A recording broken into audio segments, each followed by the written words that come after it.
బిస్మిల్లా అల్హమ్దులిల్లా వస్సలాతు వస్సలాము అలా రసూలిల్లా. రండి ఖురాన్ మరియు నమాజ్ అర్థం చేసుకుందాం సులువైన పద్ధతిలో. 3 నిమిషాల సిరీస్లో పాఠం నెంబరు 6A. ఇందులో మనం సూరతుల్ ఫాతిహ యొక్క ఆయతు నెంబరు 4 మాలిక్ యౌమిద్దీన్ నేర్చుకుంటాము. ఈ పాఠం ముగిసేసరికి 18 పదాలను మనం నేర్చుకుంటాము. అవి ఖురాన్లో సుమారు 6000 సార్లు ఉపయోగించబడ్డాయి. అఊదు బిల్లాహి మినష్ షైతానిర్ రజీం. మాలికి యౌమిద్దీన్ అధిపతి ప్రతిఫల దినానికి, మాలికు అధిపతి యజమాని, మాలికు మాలిక్. యౌమ్ అనగా రోజు, ఉదాహరణకు యౌముల్ ఈద్ రోజు. యౌముకు బహువచనం అయ్యాము. ఇవి రెండు యౌమ్ అయ్యాము ఖురాన్లో 350 సార్లకు పైగా ప్రస్తావించబడ్డాయి. దీన్కు 2 అర్థాలున్నాయి. మొదటిది జీవన విధానం అంటే ఇస్లాం. ఇది జీవనం ఎలా గడపాలో మనకు నేర్పిస్తుంది. అది ప్రైవేట్ లైఫ్ కావచ్చు లేదా పబ్లిక్ లైఫ్ అవ్వచ్చు. ఇది పూర్తి జీవన విధానాన్ని చూపిస్తుంది. దీన్కు 2వ అర్థం ప్రతిఫలం వస్తుంది.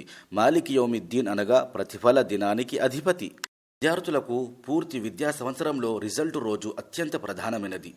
అలాగే మన జీవితాలలో అతి ముఖ్యమైన రోజు కూడా మన జీవితాల రిజల్ట్ రోజు. అల్లాహ్ ప్రస్తుతం సమస్తానికి అధిపతియే, కానీ ఆ రోజున ఎవరికి ఎలాంటి శక్తి ఉండదు, ఎవరు మాట్లాడలేరు, మరియు ఆయన అనుమతించకుండా ఎవరు సిఫారసు చేయలేరు. మనం అంటాం, ఓ అల్లాహ్, మేము అడగకుండానే మీ దయ ద్వారా మమ్మల్ని ముస్లింగా చేశావు. ఇప్పుడు మేము మిమ్మల్ని స్వర్గం కోసం అర్థిస్తున్నాము మరియు మీరు మా దుఆను తిరస్కరించారని మేము గట్టిగా నమ్ముతున్నాము. ఆ రోజు కోసం సిద్ధమవ్వండి. ఎలా? ప్రాపంచిక ఆకర్షణలు, రంగురంగుల ఆర్భాటాలు మరియు శైతాను ప్రేరేపణలతో పోరాడుతూ యౌముద్దీన్ను గుర్తు చేసుకుంటూ, మరణాన్ని తలుచుకుంటూ, ఆ తర్వాత ఏమవుతుంది? పునరుద్ధాన రోజున సిరాత్ వంతెనపై నడవడం, తీర్పు రోజున సమీకరించబడడం, హషర్ యొక్క పొడవైన రోజును, తీర్పును, ఆపై స్వర్గ నరకాల పూర్తి వివరాలను గుర్తు చేసుకుంటూ ఆచరణల ప్రణాళిక రూపొందించండి.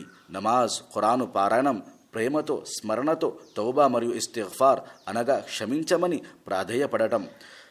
మన సమయాన్ని మనం అధికంగా సంపాదించడంలో, తినడంలో, అలంకరణలో, దుస్తులు, ఇల్లు, వాహనాలు మరియు విందుల కోసం గడుపుతాము. రకరకాల ఆహార పదార్థాలను తింటూ ఉంటాము. అలాంటప్పుడు శరీరంతో పాటు ఆత్మ పట్ల కూడా శ్రద్ధ వహించండి. చెడు నుండి రక్షించుకొనుటకు ప్లాన్ చేయండి. మీ కళ్ళు, చెవులు, నోరు, చేతులు, కాళ్ళు మరియు మర్మాంగాలను నిగ్రహించుకోవడానికి మరియు అత్యంత ముఖ్యంగా మీ ఆలోచనలను నియంత్రించడానికి. పరలోక ప్రశ్నలకు అనగా జీవనం, యవ్వనం గురించి, సంపాదన, ఖర్చు గురించి, శరీర ఆరోగ్యం గురించి మరియు విద్య ఆచరణల గురించి అడగబడే ప్రశ్నలకు జవాబులను సిద్ధం చేసుకోండి.